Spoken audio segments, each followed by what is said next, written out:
अस्सलाम वालेकुम।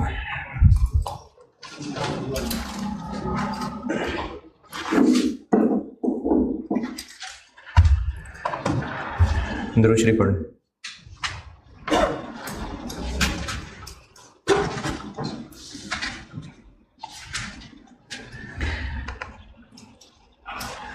हाँ जी, आइस 19 के क्वेश्चंस कहा था देखने को।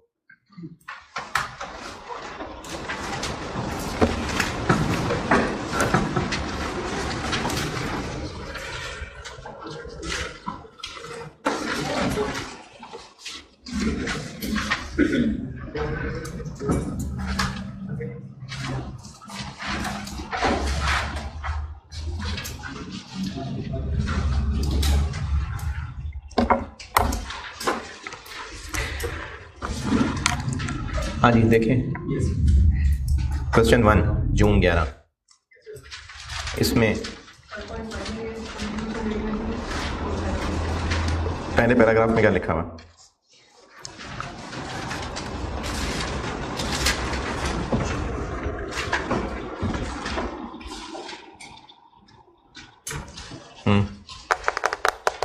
Contributions to the scheme. ये मैंने पहले भी, मुझे लगता है मैंने ये बात बताई भी है कि अगर सब आइडियली चल रहा हो तो हर साल कितने पैसे रखते हैं फंड में? जितना एक्सपेंस बना रहे तो यही किया है। करंट सर्विस कॉस्ट है 15 और इंटरेस्ट है 2, 16 और 14 का नेट, तो 15 और 2 17, ये कंट्रीब्यूशन आ गई। ये सवाल के पहले पैराग्राफ में कहा हुआ है contributions to the scheme are made on the basis इसकी ऑफ एनुअल एक्चुअरियल वैल्यूएशन, यानी वो जो हर साल एक्चुअली हमें फिगर्स बता रहा है तो उतने ही पैसे फंड में रख देंगे, तो जो एक्सपेंस फॉर द ईयर है वो पैसे रख देंगे फंड में। तो करंट सर्विस कॉस्ट और इंटरेस्ट, और अगर पास सर्विस कॉस्ट भी होती सवाल में तो वो भी हम रख देते हैं। अच्छा, इस सवाल में कंट्रीब्यूशन वाला ही एक पॉइंट है। फिर भी आपने इसमें क्वेश्चन 1 में किसी ने कुछ पूछना है तो पूछो। नहीं, वो इनकम आ जाती, लेस हो जाती, क्योंकि इंटरेस्ट इनकम सिर्फ तब ज़्यादा होती जब सरप्लस पोजीशन होती। तो सरप्लस पोजीशन होती तो पहले ही ज़्यादा पैसे पड़े हुए हैं, तो हर साल जितना एक्सपेंस होता है उससे हम कम पैसे जमा करा रहे होते, तो इसकी इंटरेस्ट इनकम होती तो लेस हो जाती जी।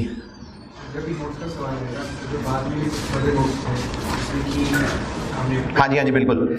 जो डिस्काउंट रेट बताना है, फिर अगर प्लान एसेट्स का ब्रेकअप बताया हुआ है, जैसे क्वेश्चन 2 में बताया हुआ है, 2 में के पता नहीं 4 में, तो वो बताना होगा। बिल्कुल ऐसी है कि अगर आपसे नोट्स पूछे IS 19 के, वैसे आप C5 1 में ना नोट्स को इतनी लिफ्ट नहीं कराते सिवाय IS 12 वाले, वो तगड़े नोट हैं, उसमें है ही नोट मेन।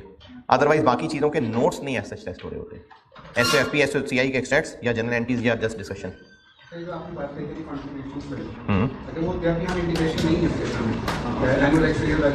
यानी अगर ये वर्ड ना भी बोलता तो कह रहे, तो भी हम कंट्रीब्यूशन ना बताई होती तब भी ऐसे ही करते।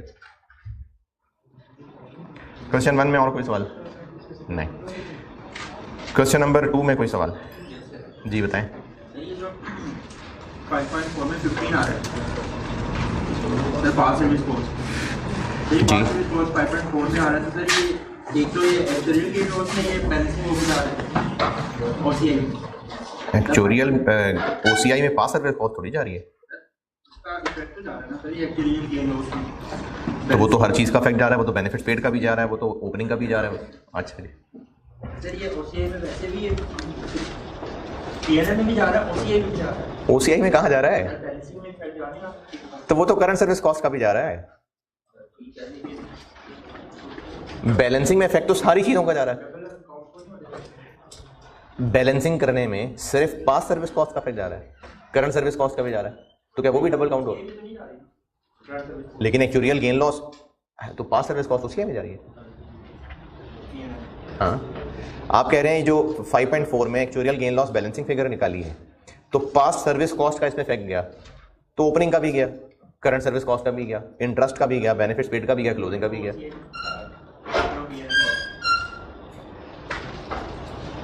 हाँ जी, क्वेश्चन 2 में अगर किसी ने देखा हो, क्वेश्चन 1 में कोई ना भी पूछता तो मैं कंट्रीब्यूशन वाली बात खुद ही बता देता। ऑनलाइन में किसी ने अगर किया हो तो शायद उसको ये मसला होता। क्वेश्चन 2 में मुझे कैसी बात लग नहीं रही, इसलिए आपने कुछ पूछना है तो पूछें।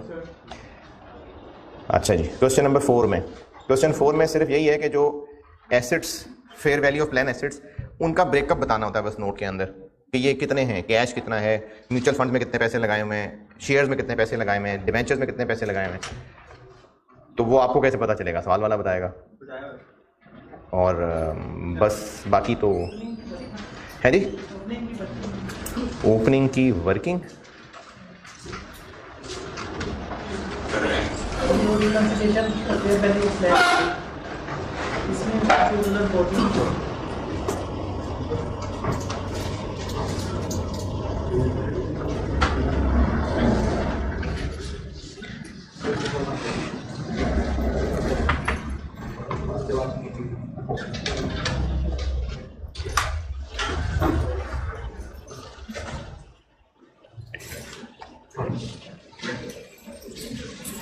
ओपनिंग की कौन सी वर्किंग? वो दिए में ना, वर्किंग किस बात की? वो एडिशन इन्फॉर्मेशन पॉइंट 1 में दिए तो हैं, वर्किंग किस बात की?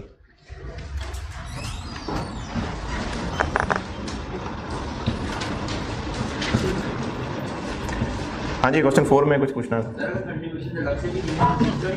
नहीं कंट्रीब्यूशन खुद बता दी तो फिर तो बता दी ना, फिर खुद ही हिसाब लगाते रहना। जब बता दी कंट्रीब्यूशन तो बता दी हैं। हाँ देखें, अगर तो कंट्रीब्यूशन सवाल में बता दी तो फिर तो वही है जो बताई है, क्योंकि जो इस वक्त अकाउंटिंग हो चुकी है उसी के मुताबिक ही प्लान एसेट्स का क्लोजिंग बैलेंस वगैरह सब सही आना है ना। तो इसलिए कंट्रीब्यूशन सवाल में बता दिए तो फिर हमने खुद से नहीं जोड़ तोड़ करते रहना कि जो एक्सपेंस फॉर द ईयर था सिर्फ वही कंट्रीब्यूशन हो। हाँ एक चीज़ इसमें ज़रूर हो सकती है कि कंट्रीब्यूशन आपको सवाल में दी हो, ये बाकी भी सुने, दूसरे का सवाल का आंसर कर रहा हूँ, सारे सुनते नहीं हैं। सवाल में जो कंट्रीब्यूशंस दी हों, जैसे चलो क्वेश्चन 4 डिस्कस कर रहा हूँ, उसी की बात कर लेता हूँ। अब इसमें 2015 में कंट्रीब्यूशन लिखी हुई है 37।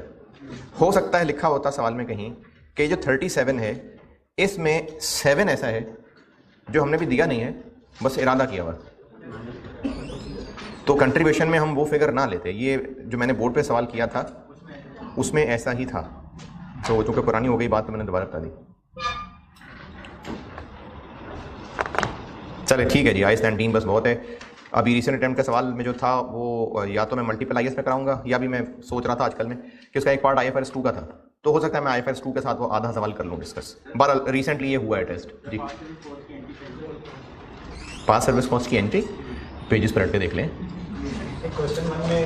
चैप्टर के नोट्स देखें IAS 19, जहाँ मैंने पास सर्विस कॉस्ट की हेडिंग डाल के तो ढूंढ लो यार, पेज कितने को 2,500 पेजेस थोड़ी हैं।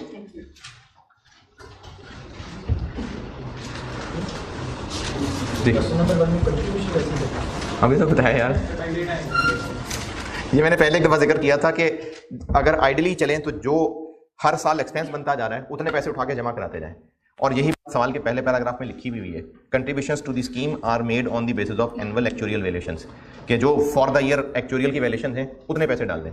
तो इसलिए करंट सर्विस कॉस्ट, अगर पास सर्विस कॉस्ट होती तो वो भी ले लेते, और नेट इंटरेस्ट इनकी अमाउंट डाल दी कंट्रीब्यूशन में। अगर पास सर्विस कॉस्ट होती तो वो भी लेते, जो भी एक्सपेंस फॉर द ईयर है पास सर्विस कॉस्ट में। हाँ अगर बढ़ रही है, प्लान अमेंड हुआ है, फार्मूला चेंज हुआ है और उससे पैसे और बढ़ गए तो ऑब्लिगेशन और बढ़ जाएगा।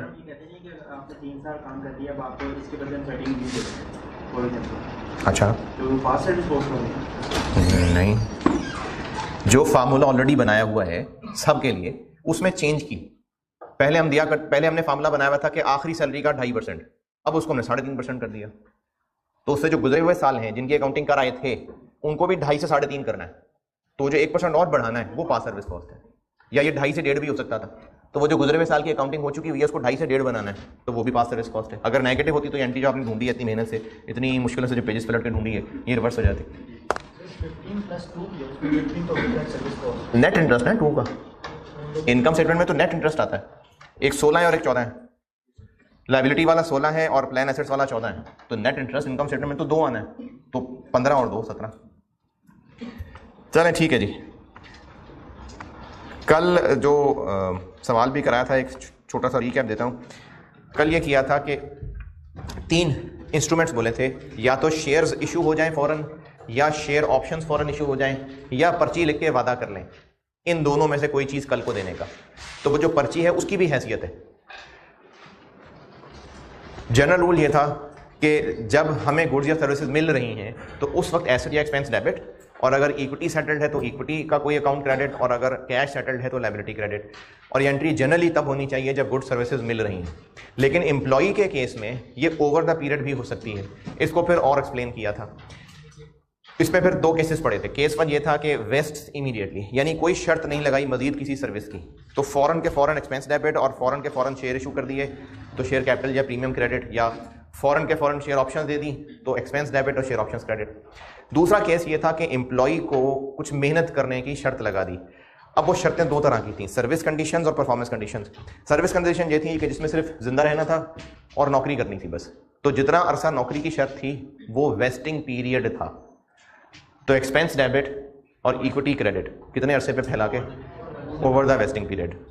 इसका एक सवाल भी करा दिया था, और सवाल में ये किया था कि हर साल के एंड पे अपडेटेड एस्टीमेट्स के मुताबिक कैलकुलेशन होगी क्यूम्यूलेटिव बेसिस पे, और नंबर क्या टारगेट रखने होंगे कि जो हमारा बेस्ट एस्टीमेट है कि एंड पे कितने लोग कामयाब होंगे जिनको ये इंस्ट्रूमेंट्स मिलेंगे। अब वो हर साल अंदाजा बदल रहा था। ये किया था कल वाले सवाल में, और इससे रिलेटेड कोई सवाल है आपका तो बोलिए। अगर हम एम्प्लॉइज को शेयर इशू कर रहे हैं और उनमें से कुछ एम्प्लॉई हैं जो शेयर होल्डर नहीं है हमारे, तो उनसे ये सप्लाई होगा। शेयर इशू क्यों कर रहे हैं? सर्विस की वजह। तो फिर वो जो शेयर इशू कर रहे हैं वो उनको एम्प्लॉय होने की वजह से इशू कर रहे हैं ना, तो उस पर आईएस लगेगा। स्कोप से बाहर वो शेयर इशू थे जो ओनर्स को शेयर्स दे रहे थे उनके ओनर होने की वजह से, राइट इशू, बोनस इशू, वो नहीं है इस आईएस में। लेकिन अगर ऑलरेडी शेयर होल्डर्स हैं जो एम्प्लॉयज भी हैं, उनको पहले भी कभी 4 साल पहले भी शेयर दिए थे, अब जब दोबारा उनको शेयर्स दे रहे हैं, अगर वो राइट शेयर्स दे रहे हैं या बोनस शेयर्स दे रहे हैं तो IFRS 2 नहीं है। लेकिन अब अगर मजीद मेहनत का सिला दे रहे हैं तो IFRS 2 है। तो एग्जिस्टिंग ओनर्स को शेयर्स देना उनके ओनरशिप की कैपेसिटी में, वो नहीं IFRS 2 के अंदर। एम्प्लॉय शेयर स्कीम होती है, हाँ जी, तो उस पर अप्लाई होगा। क्या होती है एम्प्लॉय शेयर स्कीम? एम्प्लॉय को शेयर इशू करते क्यों कर रहे होते हैं? हैं, वो बोनस भी हो सकते हैं, वैसे भी हो सकते हैं। क्या बोनस? क्या बोनस? बोनस को स्पेसिफाई करें, क्या बोनस? बोनस करेगा, बोनस देना होता है हमें पैसे कैश। दो अलग अलग चीजें हैं बोनस। एक होते हैं बोनस शेयर्स, बोनस शेयर बता रहा हूँ ना, बोनस शेयर्स ये शेयर होल्डर्स को मिलते हैं, ये नहीं आया IFRS 2 के अंदर। एक वो बोनस है जो आमतौर पे एम्प्लॉइज को बोनस मिल रहा है, तो वो बेनिफिट ही मिल रहा है ना उनकी सर्विस का। तो अगर उनकी परफॉर्मेंस की बेस पे शेयर्स मिल रहे हैं तो है IFRS 2। सर्विस कंडीशन जिसमें टाइम बताया हो बस, तो उसमें टोटल अमाउंट को कितने अरसे पे फैला देना है, जो वेस्टिंग पीरियड है। परफॉर्मेंस कंडीशन में टाइम पीरियड भी होगा और कोई ना कोई परफॉर्मेंस की शर्त भी होगी। अगर तो टाइम पीरियड क्लियरली बताया हो और उतना ही टाइम पीरियड हो, आगे सवालों में दिखाता हूं, तो कितने अरसे पे एंट्री फैलेगी, जितना टाइम पीरियड है। लेकिन अगर टाइम पीरियड चेंज होता हो, यानी उनको कहा हो कि अगले 5 साल में जब भी कभी सेल्स आपने 2 गुना कर दी, ये नहीं कि 5 साल बाद, 5 साल का टाइम दे रहे हैं, जब भी सेल्स डबल कर दी आपको 2,000 शेयर मिल जाएंगे। तो अब इसमें टाइम पीरियड 5 ही है, 3 भी हो सकता है, 4 भी हो सकता है। तो अब कितने अरसे पे एंट्री फैलनी चाहिए, बेस्ट एस्टीमेट ऑफ पीरियड। तो पेज नंबर 3 पे था, मैं 4 पे,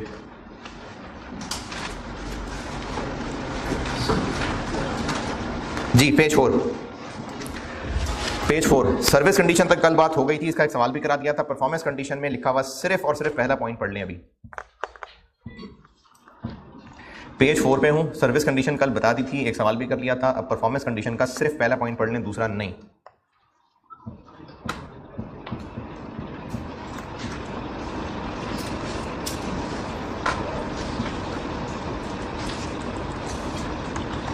हाँ जी, over the expected vesting period. ये एक्सपेक्टेड का वर्ड तब आएगा अगर पीरियड कम ज्यादा हो सकता है तो एक्सपेक्टेड है, और अगर पीरियड डेफिनेट है तो बस जितना पीरियड डेफिनेट है वो। प्रैक्टिस क्वेश्चन 2 पे आ जाए। Practice question 2।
हाँ जी, कितना लगेगा है?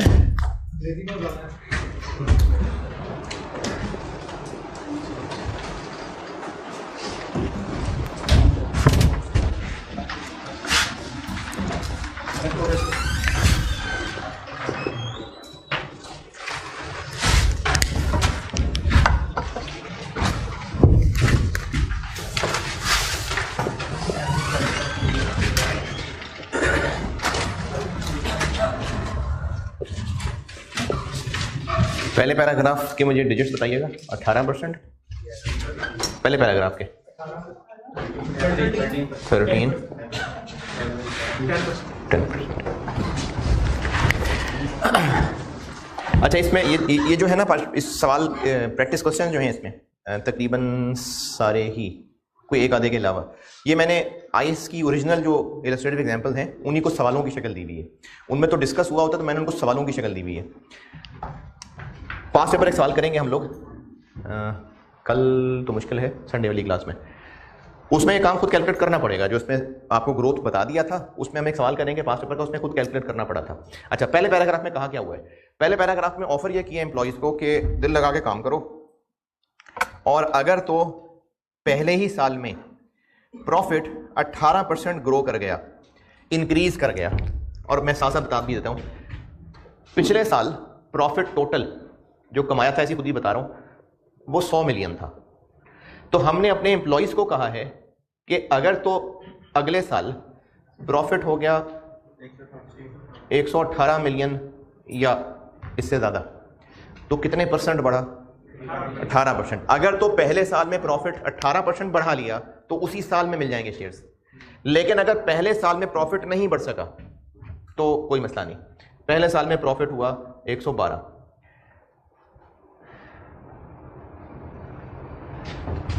दूसरे साल में प्रॉफिट हुआ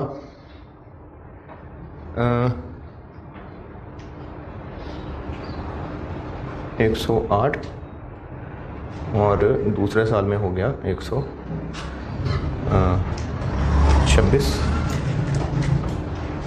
27, 26।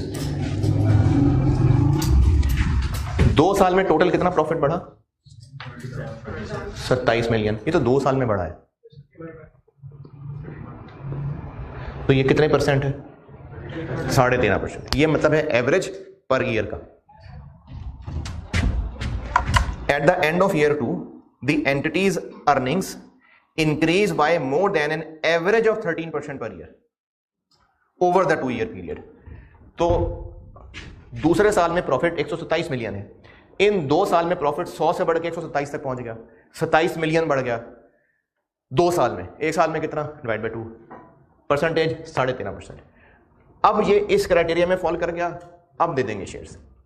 अच्छा, अगर पहले साल में 118 मिलियन तक चला जाता तो पहले साल में ही किस्सा खत्म हो जाता। पहला साल नहीं रिजल्ट मिल सके, चलो दूसरी अटेम्प्ट से ही।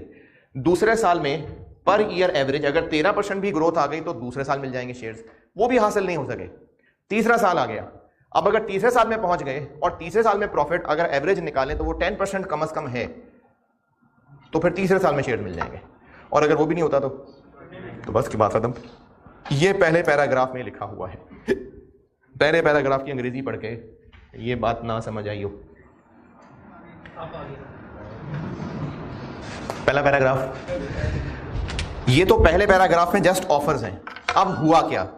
दूसरा पैराग्राफ ईयर 1 एंड तक क्या हुआ, तीसरा पैराग्राफ ईयर 2 एंड तक क्या हुआ, और चौथा पैराग्राफ ईयर 3 एंड तक क्या हुआ। अब अगले तीनों पैराग्राफ हर ईयर की पोजीशन है। तो ईयर 1 के एंड पे क्या हुआ कि अर्निंग्स सिर्फ 14% बढ़ सकी, यानी ये रिजल्ट अचीव नहीं हुआ, और एक्चुअली 30 लोग छोड़ गए आउट ऑफ कितने? 500। ईयर 1 के एंड पे खड़े होके अब बेस्ट एस्टीमेट क्या है कि हम दूसरे साल वाला टारगेट पूरा कर लेंगे। The entity expects that earnings will continue to increase at a similar rate in year 2 and therefore year 2 में आके वो 13% वाला टारगेट पूरा हो जाएगा। तो टोटल एक्सपेक्टेड पीरियड कितना हो गया? 2। टोटल एक्सपेक्टेड पीरियड 2 हो गया। और ईयर 1 में छोड़ चुके 30 लोग, ईयर 2 में हमें उम्मीद है कि टारगेट पूरा हो जाएगा, यानी ईयर 2 के एंड पे इनको वाकई दे देंगे शेयर्स, तो कितने लोग और छोड़ जाएंगे? The entity expects on the basis of weighted average probability that a further 30 employees will leave during the year 2. तो ईयर 1 के एंड पे खड़े होके हम लोग जो कैलकुलेशन करेंगे, अच्छा शेयर्स इशू कर दिए अभी, तो अभी उनको वो पर्ची दी है, अभी उनको वादा कर दिया तो पर्ची दी है। ईयर 1 के एंड पे 500 लोग, 30 छोड़ गए, 30 और छोड़ जाएंगे। कितने लोग हैं अल्टीमेटली वो कामयाब होंगे? हर एक को 100 शेयर्स, एक शेयर की फेयर वैल्यू 30 रुपए, और हमारा बेस्ट एस्टीमेट क्या है, कितने साल में ये सर्विस पूरी हो जानी है? इंटू 1/2 660। तो ईयर 1 का एक्सपेंस बन गया 660।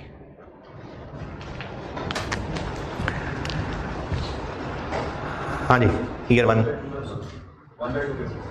हम ईयर 1 के एंड पे खड़े हैं और हमारा बेस्ट एस्टीमेट क्या है, कब ये service result desired results achieve कर लेंगे और हम इनको शेयर्स दे देंगे। क्या हुआ? हाँ, तो ईयर 1 में अगर 18 हो जाता तो ईयर 1 में दे देते शेयर्स, वो अचीव नहीं हो सका तो अब अगला पड़ाव यह है कि शायद ईयर 2 वाला टारगेट पूरा हो जाए, तो एंटिटी एक्सपेक्ट्स के हो जाएगा पूरा। ये दूसरे पैराग्राफ में लिखा हुआ है, the entity expects that earnings will continue to increase at a similar rate and therefore expects that shares will vest at end of year 2।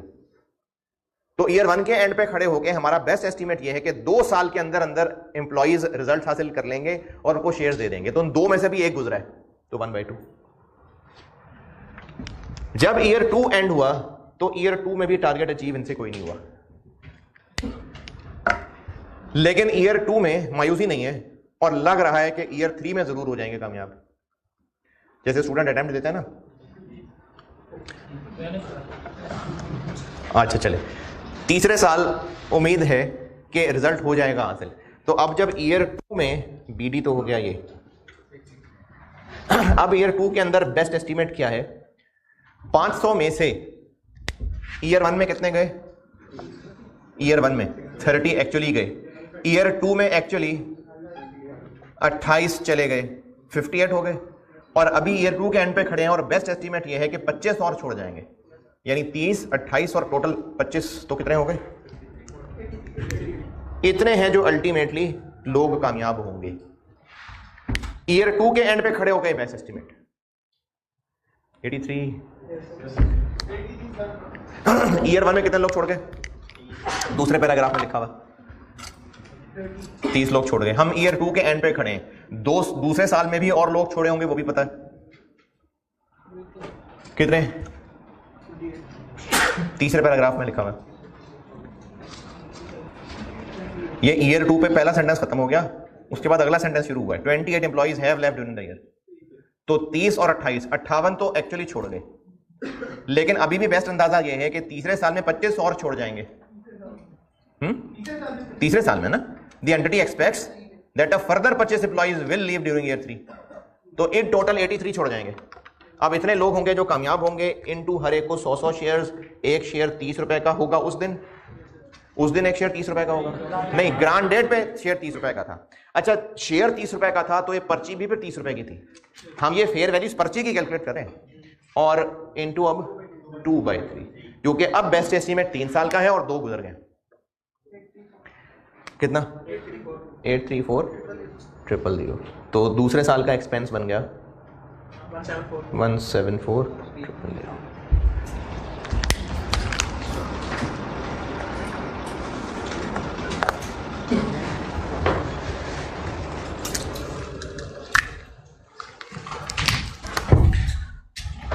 और ईयर 3 बीडी हो गया 834, और फाइनली जब सेटलमेंट होगी तो उस वक्त इवेंचुअली कितने लोग कामयाब ईयर 3 में हुए?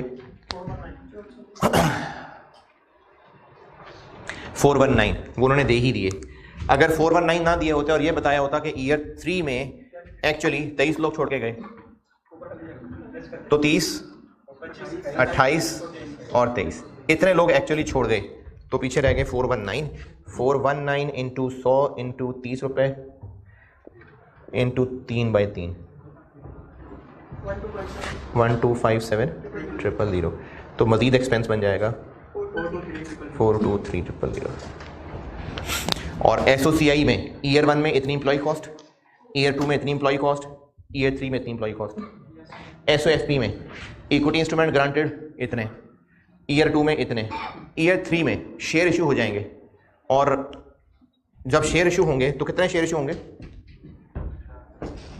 ईयर 3 में 419 इंटू 100।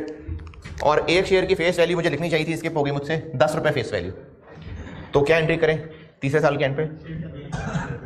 इक्विटी इंस्ट्रूमेंट, वो जो पर्ची हमने रखी हुई थी, इक्विटी इंस्ट्रूमेंट ग्रांटेड बस खत्म कर दें। कितनी? किधर गया ये? 1257। शेयर कैपिटल कितने से क्रेडिट? 10 रुपये फेस वैल्यू है। 419,000 और फिर तो एंट्री टैली नहीं है, 2 0 नहीं है, बस इतना ही है मेरे साथ। और बाकी जो डिफरेंस है वो शेयर प्रीमियम। किधर 4 है?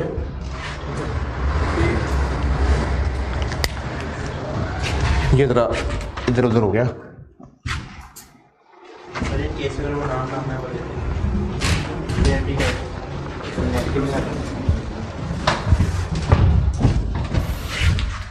ये 3 साल की वर्किंग और वो आखिर में जो शेयर एक्चुअली इशू होंगे।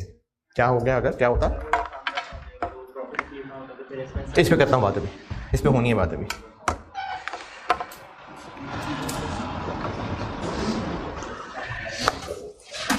क्वेश्चन 2 क्लियर है ना? चलिए क्वेश्चन 3 करें आप खुद ही। प्रैक्टिस क्वेश्चन 3 आप करें अभी।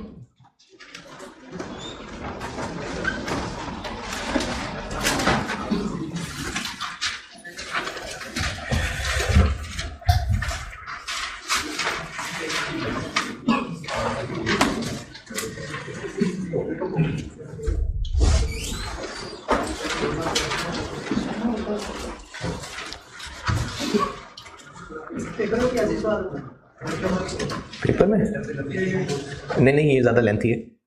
ये असल में एग्जाम्पल थी ना, तो उन्होंने तो उसको बस डिस्कस किया हुआ, मैंने तो उसको सवाल की शक्ल दी है।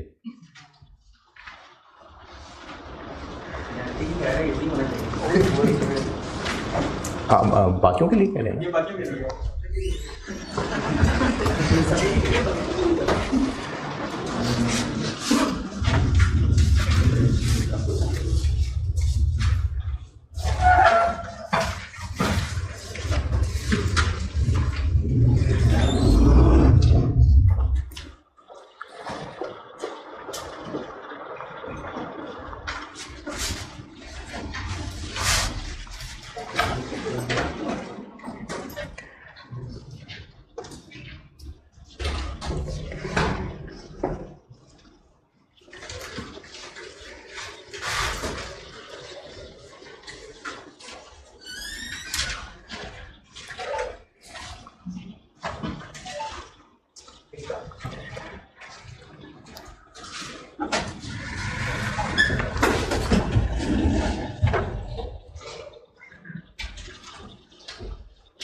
अच्छा, जिन्होंने पढ़ा है सवाल, ये ऐसा नहीं है कि पहले 200 शेयर ऑप्शंस की ऑफर थी, उसके बाद अगर अच्छा परफॉर्म कर लिया तो 2 साल बाद जाके तरस आएगा फिर 300 शेयर ऑप्शन देंगे।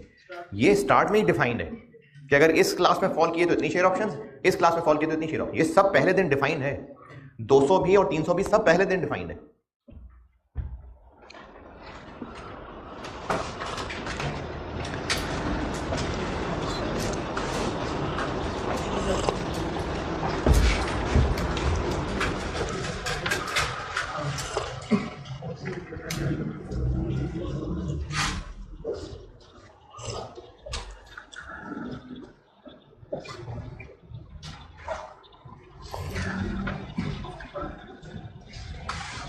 अच्छा, सवाल करने को कहा है, वैसे देख के महसूस नहीं होना, सवाल कहा है करने को है, करने को कहा था यार, करने के बाद सोल्यूशन देखना था, पहले तो करना था। क्योंकि आप सवाल की कैलकुलेशंस आप हाथ से करेंगे तो पेपर में याद रहनी है, वरना सिर्फ देख देख के नहीं पेपर में याद रहना जी। जब हमने उसको जस्टिंग डेट डिफाइन करना होता है तब तक लेके जाना, तो जब उसका इसमें चेंज हो, फॉर एग्जांपल ग्रेड 1 से ग्रेड 2 में चेंज हो जाएगा तो हम 1/2 पे आ जाएंगे। जनरल जवाब नहीं है इसका, आप इस सवाल में पूछ रहे हैं कि क्वेश्चन 3 में पूछ रहे हैं, वो तो क्वेश्चन के हिसाब से जवाब दूंगा। क्वेश्चन 3 में तो ऐसी बात ही नहीं की, क्वेश्चन 3 में ईयर्स में तो शक नहीं है।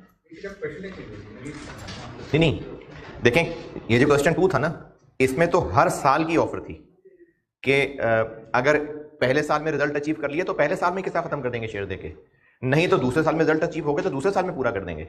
वहां पर ईयर्स चेंज हो रहे थे, इसलिए 1/2, क्योंकि उस वक्त हमें लगता था 2 साल में वो लोग टारगेट पूरा कर देंगे, फिर लगता था नहीं 2 महीने 3 में पूरा करेंगे। इस साल में तो ये पीरियड चेंज नहीं होता, इसमें तो है ही 3 साल। इसमें लोगों ने चेंज होना है और ये हालात ने बताना है कि वो 200 वाली क्लास में फॉल करेंगे कि 300 वाली क्लास में फॉल करेंगे। ईयर्स तो उसमें फिक्स हैं 3।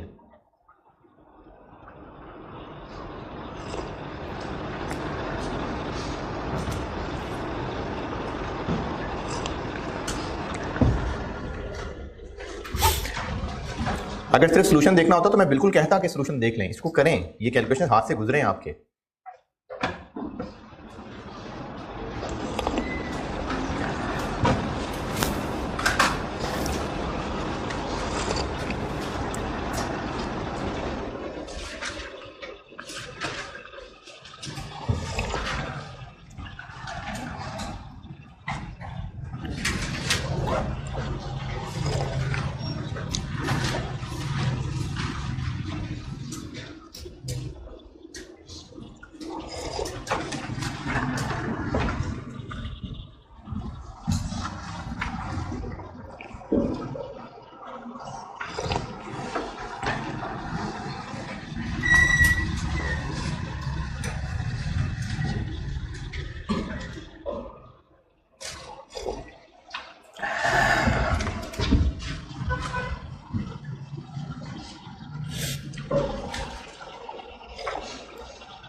इतनी देर का नहीं था यार।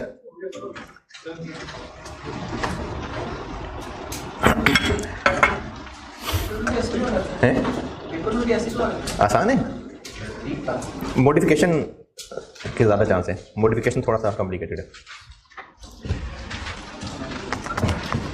हाँ जी, क्वेश्चन 3 डन।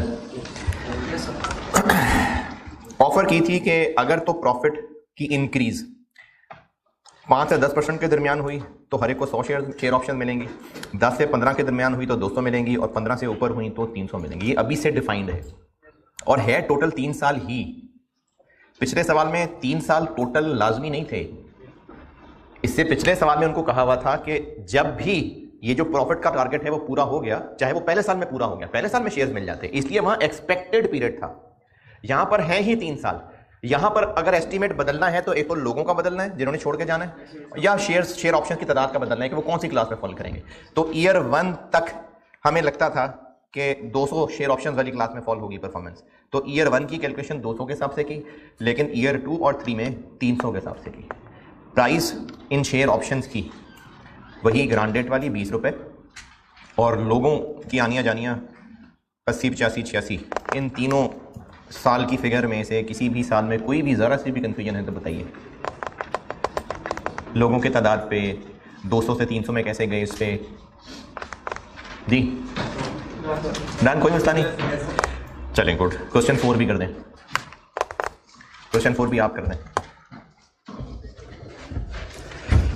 जी। एक्चुअल जो एम्प्लॉइज नहीं कर रहे हैं। अच्छा एक बात, ये कल भी एक बच्चे ने पूछा था, मुझे याद नहीं कि ऑन कैमरा पूछा था कि ऑफ कैमरा पूछा था। ईयर 1 में ये जो पहली एंट्री जो भी की होगी, कल भी ये बात बताई थी, ये कब कर रहे हैं हम ईयर 1 में? ईयर एंड पे। ऐसा भी कर सकते हैं कि ईयर 1 के स्टार्ट में ही पहले साल की एंट्री कर दें उस वक्त के एस्टीमेट के मुताबिक, और ईयर 1 का जब एंड आए तो एस्टीमेट अपडेट कर लें। रुपए कौन से वाले लेने हैं? ग्रांड डेट वाली। तो रुपए ने तो बदलना नहीं है, तो जब हमने ईयर 1 के शुरू में एंट्री करके एंड पे लाके उसको अपडेट ही करना है, एंट्री भी वही होनी है, रुपए भी वही हैं, तो शुरू में करने में टाइम क्यों लगाएं, साल के एंड पे ही कर लेंगे। इसलिए इस सवाल में भी पिछले सवाल में भी अगर शुरू में कोई एस्टीमेट था भी तो उसको हमने लिफ्ट नहीं कराई। हम किस एस्टीमेट को ले रहे हैं? जो ईयर 1 के एंड पे है, क्योंकि टाइम ही जाया होगा, करने को कर लेते हैं। ईयर 1 के शुरू में उस वक्त के अंदाजे के मुताबिक एंट्री कर लेते हैं, और जब ईयर 1 का एंड आएगा तो अंदाजा अपडेट कर लेंगे। लेकिन मकसद तो एसओसीआई और एसओएफपी बनाना है, तो इसलिए ईयर 1 के एंड पे ही कर लेते हैं। लेकिन आगे चल के इसी टॉपिक के अंदर वो मिक्सचर पढ़ना है, उसमें इस चीज़ को हम ज़्यादा ध्यान कर रहे होंगे कि एंट्री किस दिन करनी है, वो आएगा इस चैप्टर में आगे। अभी फिलहाल ईयर 1 के एंड पे ही एंट्री कर लेते हैं। अब बोलिए आप क्या पूछ रहे थे?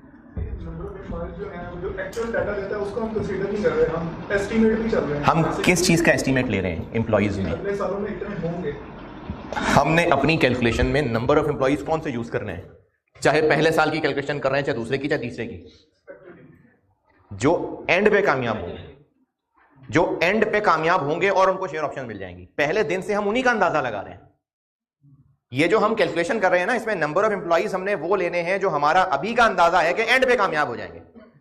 है अंदाजा, लेकिन अंदाजा तादाद वही है जो एंड पे जो लोग कामयाब होंगे। तो इसलिए हम ये देख रहे हैं कि उन 3 साल तक, यानी तीसरे साल एंड तक कितने लोग छोड़ गए होंगे, तो वो 60 छोड़ गए होंगे। अभी बेशक 5 छोड़े हों, लेकिन तब तक कितने छोड़ गए होंगे, तो हमने एंड को सामने रख के कैलकुलेशन करनी है। प्रैक्टिस क्वेश्चन 4 कर दीजिए।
हाँ जी,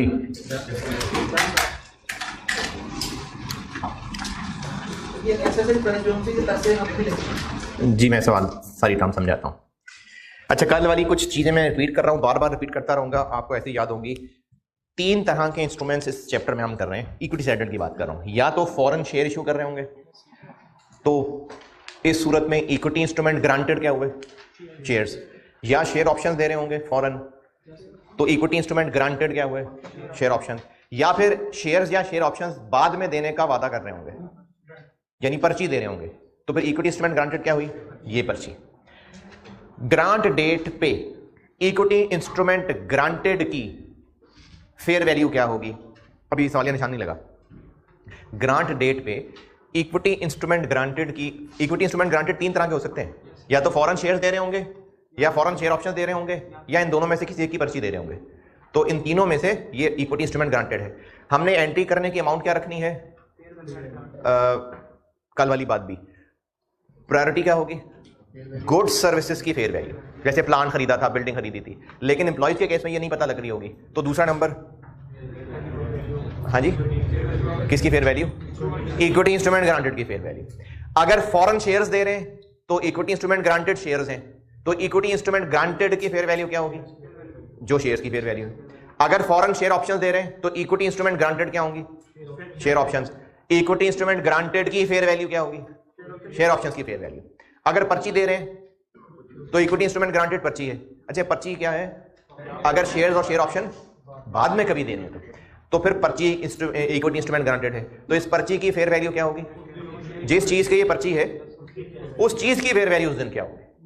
तो इस सवाल में हमने पर्ची दी है शेयर ऑप्शंस की। अच्छा, शेयर ऑप्शंस की एक प्राइस मैंने समझाई थी, उसको कहते हैं एक्सरसाइज प्राइस।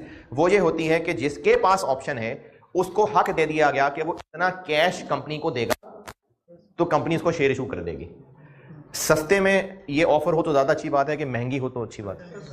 तो अगर तो लोगों ने बड़ा अच्छा परफॉर्म किया तो कंपनी ने उनको कहा है कि तुम्हें 30 रुपए एक्साइज प्राइस देते हैं हम, और अगर थोड़ी परफॉर्मेंस डाउन हुई तो 40 रुपए। अच्छा, जिस पर्ची के ऊपर ये शेयर ऑप्शन का वादा किया है उस पर्ची की फेयर वैल्यू क्या होगी, जो शेयर ऑप्शन की फेयर वैल्यू होगी वो दी हुई है आपको।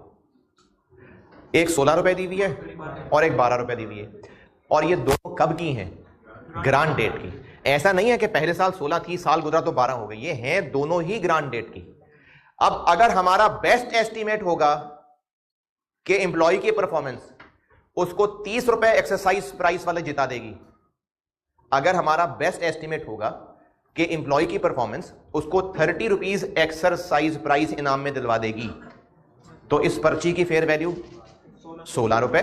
और अगर हमारा बेस्ट एस्टीमेट हुआ कि एम्प्लॉय की परफॉर्मेंस माड़ी होगी और वो उसको 40 रुपए वाली एक्सरसाइज प्राइस के नाम में जितवाएगी, तो उस पर्ची की फेयर वैल्यू, तो जिस साल में जो बेस्ट एस्टीमेट था वो प्राइस यूज कर ली है। ये ग्रांट डेट की 16 और 12, लेकिन जो बेस्ट एस्टीमेट बता रहा था वो वाली प्राइस यूज कर ली, और साल इसमें पक्के पक्के 3 थे, ये वाला काम नहीं था, तो इसलिए 1/3, 2/3, 3/3।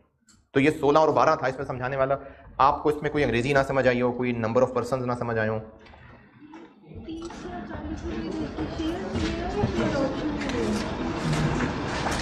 ये एक्सरसाइज प्राइस 30 और 40। एक्सरसाइज प्राइस दोबारा सुनिए, अगर कंपनी किसी एम्प्लॉय को मुफ्त में शेयर इशू कर दे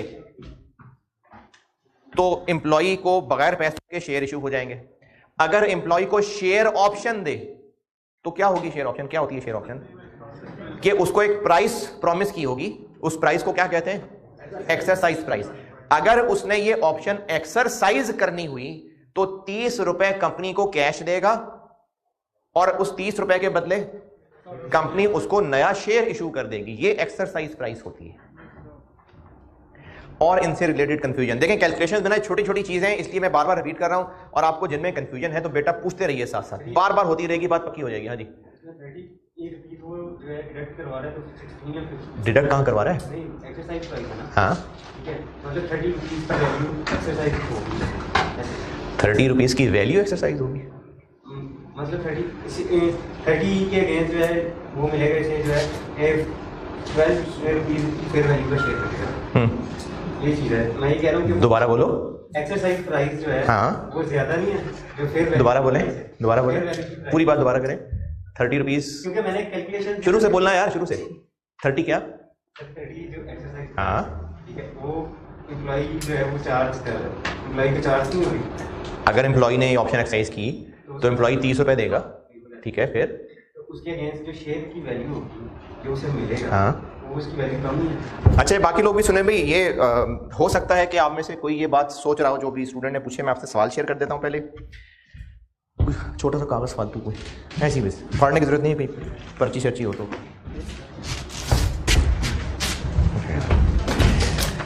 ये एक पर्ची है, इसके ऊपर लिख दिया कि तुम्हें 3 साल के बाद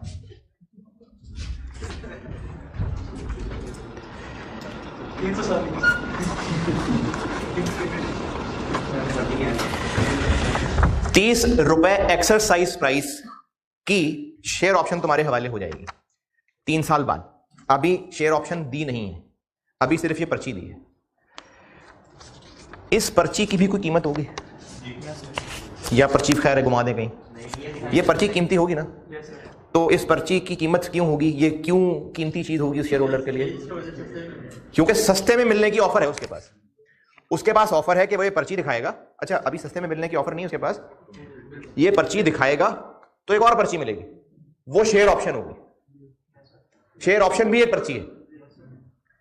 शेयर ऑप्शन एक कॉन्ट्रैक्ट है कि आपके पास जिस तरह किसी भी दुकान का डिस्काउंट कूपन होगा अगर, तो आप समझें कि एक सादी पर्ची है, ये पर्ची दिखाएंगे तो एक डिस्काउंट कूपन मिलेगा, उस पर लिखा होगा कि 30 रुपए दो और शेयर ले लो, 2 महीने का टाइम है तुम्हारे पास।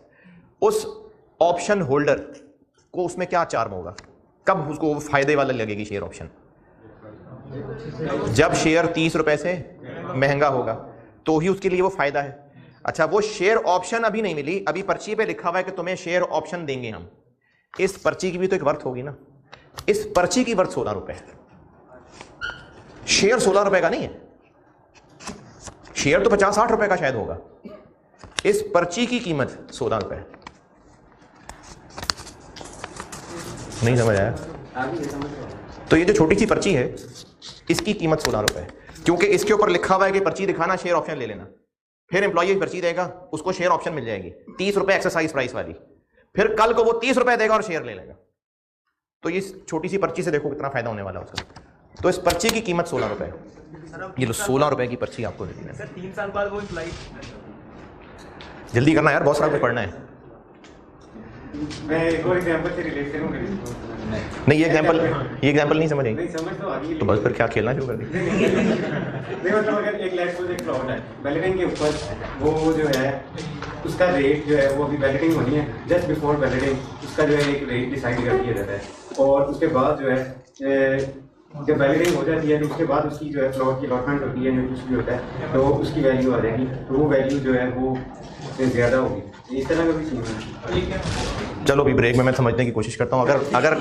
अगर बात लगी तो मैं बाकियों से भी शेयर करके जवाब दे दूंगा। अभी जो आप पूछ रहे थे 16 रुपए वाली बात, वो समझ आ गई? बस ठीक है। आप क्या कह रहे थे? मैं कह रहा था कि 3 साल बाद हम ये पर्ची लेके गए, हाँ जी, उन्होंने हमें शेयर ऑप्शन, बिल्कुल सही है। अब उस दिन जो शेयर की फेयर वैल्यू थी वो जो क्या नाम है, वो एक्सरसाइज प्राइस है, उससे कम थी। नहीं, 3 साल बाद एम्प्लॉय को शेयर ऑप्शन मिलेगी। वो शेयर ऑप्शन कब एक्सरसाइज हो सकती होगी ये सवाल में नहीं लिखा हुआ। हो सकता है 6 महीने बाद एक्सरसाइज होनी हो। मतलब जब महंगे होंगे तब जाके बोलेंगे। ऑप्शन एक्सरसाइज करने की ना कोई डेट दी होगी, उसकी कोई एक्सपायरी डेट होगी। कि तब तक आप आ जाना, ये ऑप्शन दिखाना, 30 रुपए देना और शेयर ले लेना। उसकी कोई ना कोई एक्सपायरी डेट होगी। इस सवाल में एक्सपायरी डेट नहीं बताई। 3 साल बाद शेयर ऑप्शन देनी है एम्प्लॉय को। अगर वो ऑफर एक्सरसाइज ना करे तो लायबिलिटी को रिवर्स कर सकते हैं। इस अकाउंटिंग की बात कर रहे हैं? नहीं, मैंने भी नहीं बताया ना, किसी ने पूछा तभी नहीं बताया मैंने। जैसे इसमें कह रहा है कि अगर वो टारगेट अचीव कर लेता है, हाँ जी, तो उसकी ऑप्शन की प्राइस 16 रुपये होगी, और अगर नहीं अचीव करता तो वो 12 रुपये होगी। ठीक है, तो इसमें भाई क्या फायदा सर? वो नहीं अचीव करेगा तो 12 रुपये उसको लेस प्राइस में नहीं मिलेगी चीज। शेयर ऑप्शन की एक्सरसाइज प्राइस, शेयर ऑप्शन की एक्सरसाइज प्राइस से क्या मुराद है? क्या मतलब 30 रुपए एक्सरसाइज प्राइस है?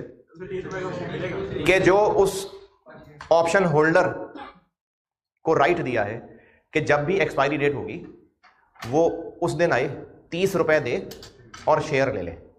और 40 रुपए एक्साइज प्राइस का क्या मतलब है? 40 रुपए दे और शेयर ले ले।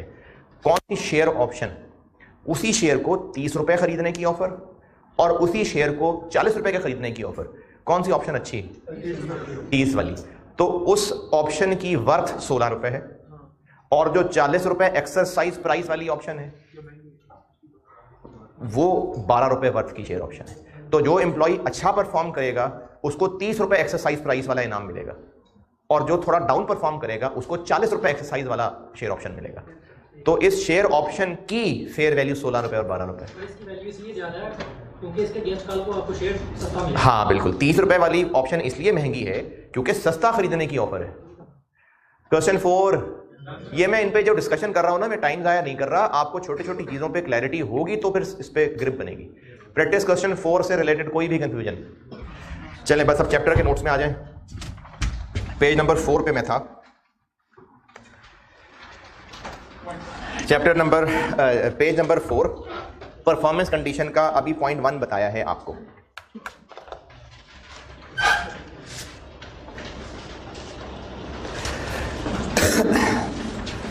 हम लोग शेयर बेस्ड पेमेंट ट्रांजैक्शंस पढ़ रहे हैं, वो इक्विटी सेटल्ड हैं या कैश सेटल्ड हैं। मैंने आपको इक्विटी सेटल्ड पढ़ानी शुरू की है और उसमें हम लोग इस वक्त ज़्यादा डिटेल से डिस्कस कर रहे हैं कि अगर एम्प्लॉयज़ की सर्विस हो तो एंट्री को कितने अरसे में या कब कब करना है, ये कर रहे हैं डिस्कस।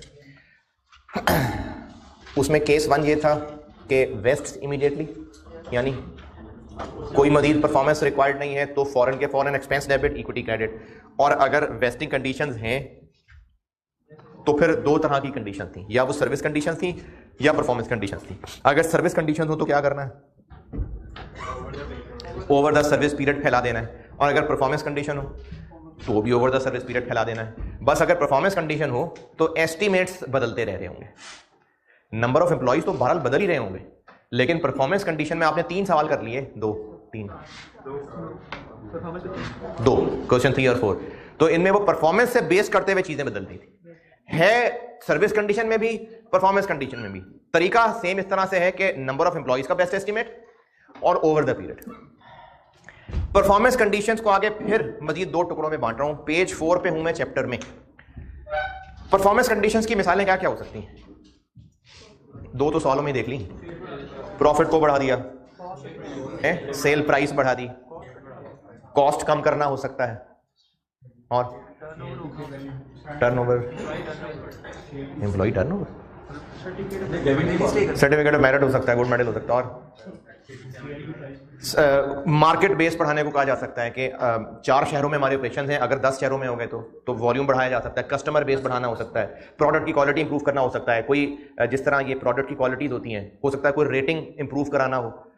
शेयर प्राइस के साथ भी जोड़ा जा सकता है कि आप लोग मेहनत करें, बिजनेस के प्रॉफिट्स बढ़ेंगे और बिजनेस का, कंपनी का जो शेयर मार्केट में इस वक्त 55 रुपए का है उसको 70 से ऊपर लेके जाना है। तो ये भी परफॉर्मेंस टारगेट हो सकता है। शेयर प्राइस बढ़ाने में एम्प्लॉय का क्या कमाल होगी? प्रॉफिट्स बढ़ेंगे तो वैसे तो मार्केट, स्टॉक मार्केट में शेयर की प्राइसेस की और ही साइंस होती है, लेकिन बहरहाल ये भी एक एलिमेंट है कि अगर बिजनेस अच्छा ग्रो करेगा, अच्छा प्रॉफिट कमाएगा तो उसका शेयर मार्केट में महंगा होगा। तो इसलिए एम्प्लॉइज को ये कहा जा सकता है कि आप मेहनत करें, प्रॉफिट्स कमा के दें ताकि शेयर प्राइस बढ़े। अच्छा, एम्प्लॉय को उसमें क्या चार्म है?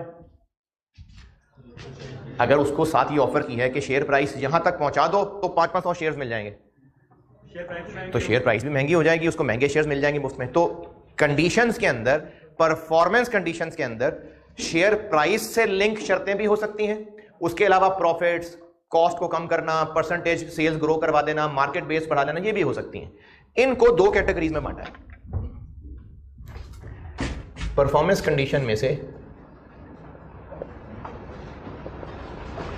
एक मार्केट कंडीशन कहलाती है और इसके अलावा बाकी सारी शर्तें परफॉर्मेंस वाली अदर है।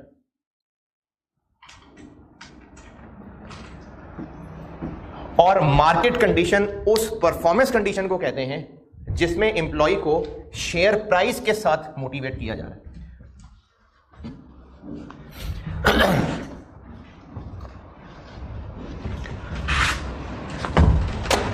दोबारा सुने बात, अगर एम्प्लॉइज को कहा है कि बस आप 4 साल जिंदा रह लें, नौकरी कर लें बस, तो ये परफॉर्मेंस कंडीशन है? नहीं है, ये तो सर्विस कंडीशन है। अगर एम्प्लॉय को कहा है कि आप 4 साल में सेल्स 30% बढ़ा दें, परफॉर्मेंस कंडीशन है ये कि ये अदर। मार्केट कंडीशन सिर्फ और सिर्फ वो शर्त है जिसका ताल्लुक शेयर प्राइस से, चाहे वो डायरेक्टली ये कहा जा रहा हो कि शेयर प्राइस 50 से 70 तक पहुंच जाए तो ये शर्त मार्केट कंडीशन है, चाहे वो रेशोज नहीं, कैफ में ये वाली रेशोज नहीं थी। आप जो लोग बीएफडी पढ़ चुके हैं या चलो पढ़ लेंगे, तो बीएफडी में एक रेशो कैलकुलेट होती है, इसको शेयर होल्डर्स रिटर्न कहते हैं। Dividend yield plus capital gain ये मिला के ना एक परसेंटेज निकाली जाती है कि आज अगर कोई इन्वेस्टर 40 रुपए का शेयर खरीदेगा और साल बाद वो शेयर 48 रुपए का हो गया होगा, 2 रुपए डिविडेंड भी मिल जाएगा उसको, तो वो टोटल कितने परसेंट रिटर्न कमाएगा? इसको टोटल रिटर्न कहते हैं। इस टोटल रिटर्न, मैंने मिसाल दी दोबारा बताता हूं, आज कोई इन्वेस्टर अगर 40 रुपए का शेयर खरीदेगा, 1 साल बाद उसको 2 रुपए डिविडेंड भी मिलेगा और प्राइस 40 से 48 हो जाएगी, तो उसको 40 रुपए इन्वेस्ट करके साल में कितना एक्स्ट्रा मिला? 10 रुपए, 2 रुपए डिविडेंड और 8 रुपए कैपिटल गेन। कितने परसेंट है ये? कैसे? 10 रुपए डिवाइड बाय 40। तो इस कैलकुलेशन के लिए क्या क्या इस्तेमाल हुआ?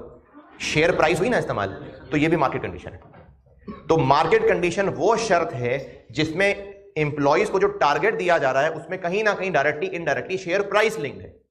उस परफॉर्मेंस कंडीशन को मार्केट कंडीशन कहते हैं, और उसके अलावा जो भी परफॉर्मेंस है वो अदर्स है। तो पहले तो परफॉर्मेंस कंडीशन ने मार्केट और अदर में फर्क समझ लें। मार्केट कंडीशन वो परफॉर्मेंस कंडीशन है जिसमें किसी भी तरह से मार्केट शेयर प्राइस लिंक हो गई है। Market condition, other conditions, okay okay.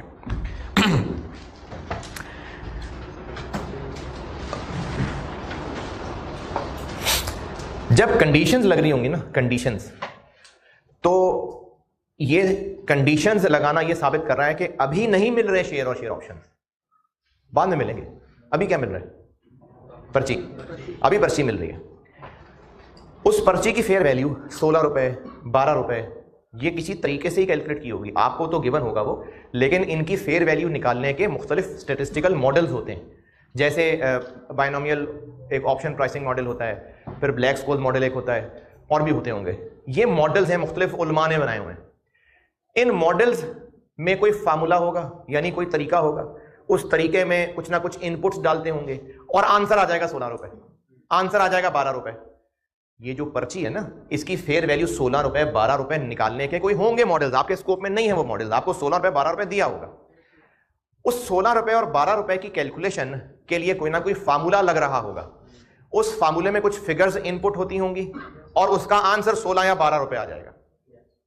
जैसे इस टॉपिक से हटके एक बात बता रहा हूं, स्ट्रेट लाइन डेप्रिसिएशन का मेथड है, उस फार्मूले का आंसर क्या निकलेगा? डेप्रिसिएशन फॉर द ईयर ना। उस फार्मूले में क्या क्या वैल्यूज पुट करनी होंगी? Cost, residual value, useful life, ठीक है, ये चीजें पुट करनी होंगी। इस स्ट्रेट लाइन मेथड की बात कर रहा हूं। इससे कितने यूनिट्स बना लेंगे ये भी पुट करना, प्लांट को रखना किस कोने में है, और टेम्परेचर कितना मेंटेन करना है, और कितने वर्कर्स इसकी सफाई करते होंगे, और इसको कितना अरसा उठा के लाने में लगेगा, फिर ताला लगा के जाना है कि नहीं ताला लगा के जाना। ये सारी शर्तें हो सकती हैं। यानी ऑर्गेनाइजेशन अगर एक प्लांट खरीदे तो ये शर्तें हो सकती हैं कि 10 लोगों से कम इसको ऑपरेट नहीं करेंगे। 10 से कम करेंगे तो शायद मैनेज ना हो, कोई किसी ने वोल्टेज कंट्रोल करना है, किसी ने सफाई का ख्याल रखना है, ये शर्तें हैं। 5 बजे बंद कर देनी है मशीन, वोल्टेज ड्रॉप हो तो ये काम करना है, शर्तें हो सकती हैं। लेकिन डेप्रिसिएशन कैलकुलेशन के लिए क्या इस्तेमाल हो रहा है? कॉस्ट, लाइफ और आरबी। तो इसी तरह से ना शेयर ऑप्शंस या शेयर देने का वादा मतलब पर्ची, इस पर्ची की कोई वैल्यू कैलकुलेट की जाती होगी, उसके लिए कोई ना कोई फार्मूला होगा, उस फार्मूले में कोई ना कोई इनपुट्स होंगे। यहां तक बात समझ आ रही है? अगर कुछ परफॉर्मेंस कंडीशन मशरूत कर दी गई और उनमें शेयर प्राइस भी एक शर्त हुई, शेयर जो सेल्स है वो भी एक शर्त हो सकती है, जीपी भी शर्त हो सकती है, इन सारी शर्तों में से, अच्छा एक मिसाल भी ध्यान में आ रही है तो शायद थोड़ी अजीब सी, लेकिन मैं जो पॉइंट समझाना चाह रहा हूं शायद वो पॉइंट समझा पाऊं मैं। गेस्ट आने हैं और इंस्ट्रक्शन मिली है कि गेस्ट को खाना सर्व होगा। अच्छा, वो इंस्ट्रक्शंस के अंदर शामिल है कि मसाला इतना होना चाहिए और लेके जब आना है तो इस टाइम पहुंचना है, बर्तन इतनी प्लेटें साथ हों, चमचा बड़ा वाला रखना, छोटा वाला चमचा नहीं रखना, साथ टिश्यू भी होने चाहिए, जो लेके आ रहा है उसके हाथ धुले हुए गंदे हाथ नजर ना आ रहे हो। अब ये सारी शर्तें लग रही हैं, इनमें से किस शर्त का ताल्लुक कुकिंग से है? मसाले का। बाकी भी शर्तें हैं लेकिन बाकी शर्तों का ताल्लुक कुकिंग से नहीं है, कुकिंग से मसाले का ताल्लुक है। एक बार कुक हो गया फिर उसके बाद मसले और है कि जी लेके कैसे आना है, बर्तन कौन सा रखना है, कितने बजे लाना है, तो सारी शर्तें हैं लेकिन इनमें से सारी शर्तों का ताल्लुक कुकिंग से नहीं है। ये मिसाल समझे मेरी? शर्तें बहुत सारी हैं लेकिन कुकिंग से किसका ताल्लुक है? मसाले वाली शर्त का। बाकी शर्तें फिर उसके अलावा है। तो जो परफॉर्मेंस की शर्तें रखी हैं इनमें से जो मार्केट वाली शर्त है इसका इस्तेमाल 16 और 12 रुपए कैलकुलेट करने वाले फार्मूले में होगा। कैसे होगा? आपको ना फार्मूले का पता तो फिर इस्तेमाल क्या बताऊं। कोई है फार्मूला, उसमें इस मार्केट कंडीशन को फार्मूले में शामिल कर लिया गया और उसके असरात 16 रुपए और 12 रुपए पे आ गए, जबकि बाकी शर्तों को उस फार्मूले में इस्तेमाल नहीं किया गया। तो परफॉर्मेंस कंडीशंस या तो मार्केट कंडीशन होंगी या उसके अलावा कुछ होंगी। अगर मार्केट कंडीशन हुई तो इस मार्केट कंडीशन का इस्तेमाल फेयर वैल्यू, पर्ची की फेयर वैल्यू निकालने वाले फार्मूले में हो जाएगा।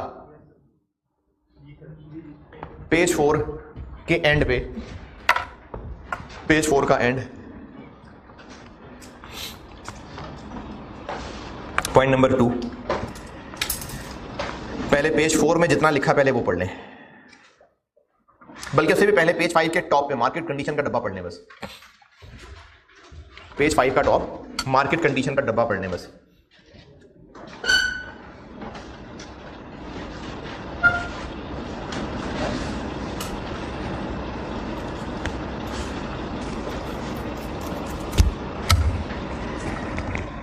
ये intrinsic value of share option बताना है भी क्या होता है, उसके अलावा डब्बा पढ़ने जी। यानी या तो डायरेक्टली एम्प्लॉय को ये कह दिया जाए कि शेयर प्राइस अभी 65 रुपए को 90 तक पहुंचा दो, तो डायरेक्टली शेयर प्राइस का टारगेट है, या वो परसेंटेज ऑफ टोटल रिटर्न हो, वो भी इनडायरेक्टली शेयर प्राइस से लिंक्ड है। इंट्रिंसिक वैल्यू का एक फार्मूला होता है, वो भी शेयर प्राइस से लिंक्ड होता है। तो जहां भी शर्त शेयर प्राइस से जुड़ी हो वो मार्केट कंडीशन है। नहीं, इतना लंबा रास्ता नहीं, शेयर प्राइस के साथ लिंक है। पेज 5 के टॉप पे मार्केट कंडीशन का डब्बा अगर पढ़ लिया तो पेज 4 के एंड वाला पॉइंट 2 सारा पढ़ लें।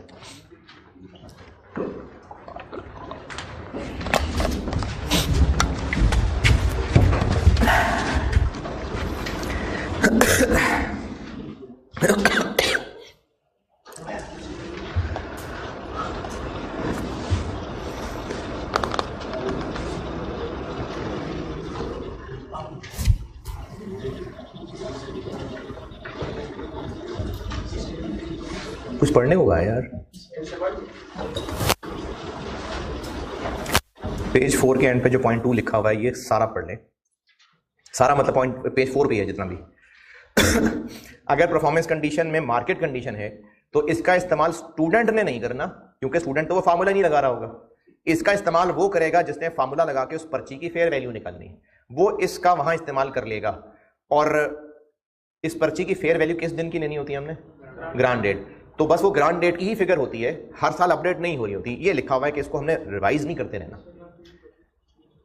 और राइट वाले कॉलम में जो लिखा हुआ है कि रिवाइज करेंगे, ये क्या चीज़ है?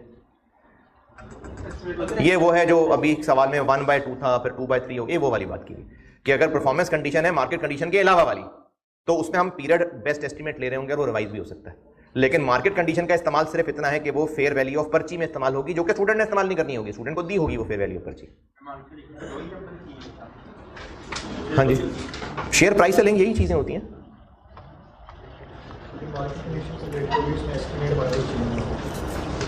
मार्केट कंडीशन यानी शेयर प्राइस से लिंक होना, इसका इस्तेमाल सिर्फ और सिर्फ उस फार्मूले में है जिससे आंसर 16 या 12 रुपए निकलना है और स्टूडेंट को वो गिवन होगा। पेज 5 के मार्केट कंडीशन के डब्बे के नीचे मैंने एक समरी सी बनाई हुई है, अगर काम की लगे तो पढ़ के देख लें। एग्जाम नोट जो डब्बा बनाया हुआ है पढ़ के देख लें, काम का लगता है तो ठीक है, नहीं तो फाड़ दें पेज। एग्जाम नोट वाला डब्बा पढ़ लें पेज 5 पे है, नहीं ना पढ़ें फिर। एग्जाम नोट वाला डब्बा पढ़ लें पेज 5 पे। नहीं, मार्केट कंडीशन वाला सवाल नहीं किया अभी हमने।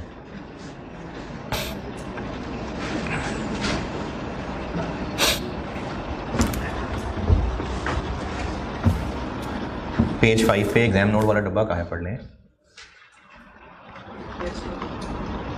तो ऊपर जो है एग्जाम नोट वाला डब्बा, मार्केट कंडीशन के नीचे। अगर सर्विस कंडीशन है तो जो वेस्टिंग पीरियड है उस पर डिवाइड कर देंगे। अगर परफॉर्मेंस कंडीशन है और मार्केट कंडीशन तो इसका इस्तेमाल होगा सिर्फ फेयर वैल्यू निकालने में और वो अपडेट नहीं हो रही होगी, और जो भी पीरियड अंदाज़ा लगाया मैनेजमेंट ने वो पीरियड आएगा। लेकिन अगर मार्केट कंडीशन के अलावा परफॉर्मेंस कंडीशन है तो इसमें फिर पीरियड एस्टिमेट रिवाइज हो सकता है। मार्केट कंडीशन हुई ना सिर्फ, तो उसमें पीरियड चेंज होने वाला भी नहीं हो रहा होगा, उसमें पीरियड ही बस एक होगा। बाकी अभी प्रैक्टिस क्वेश्चन में इस चीज़ आती है तो और बेहतर कुछ हो सकेगी बात। प्रैक्टिस क्वेश्चन 5 देख ही लें, बेशक क्वेश्चन 5 देखें और सोल्यूशन देख लें। प्रैक्टिस क्वेश्चन 5 पढ़ें और उसका सोल्यूशन देख लें। प्रैक्टिस क्वेश्चन 5 छोटा सा सवाल है, प्रैक्टिस क्वेश्चन 5 देखें और उसका सोल्यूशन ही देख लें।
हाँ जी, शेयर प्राइस वाले टारगेट पूरा होगा नहीं होगा इस चीज का 24 रुपए निकालने में इस्तेमाल कर लिया और बस अब वो 24 रुपए ही 3 साल इस्तेमाल हो जाएगा।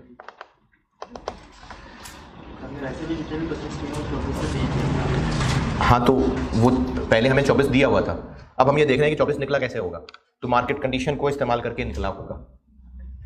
एग्जाम पॉइंट ऑफ व्यू से मार्केट कंडीशन होने से आपके करने वाले काम में फर्क नहीं पड़ेगा, तो आप मेनली इसको नॉलेज ही समझ लें, आपको तो दी होगी फेयर वैल्यू। तो ये मार्केट कंडीशन नहीं है, ये अदर परफॉर्मेंस कंडीशन है।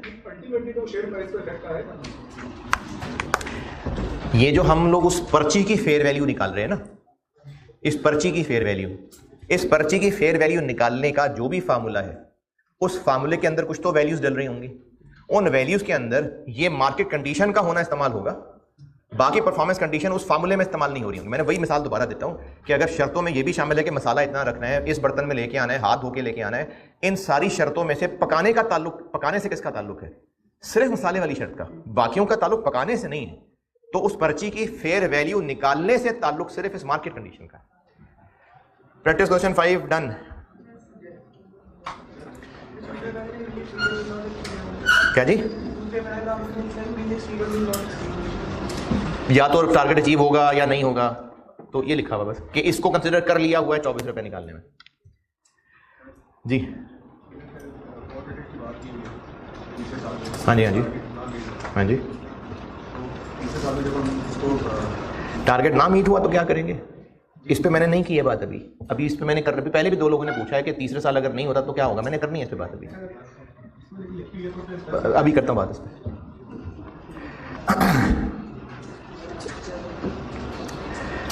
अच्छा जी, अब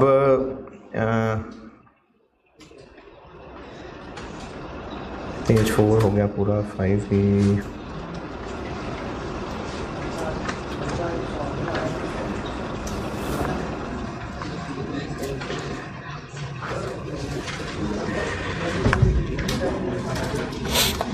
ठीक है, चले लेक्चर 21 में इधर क्लोज करता हूँ।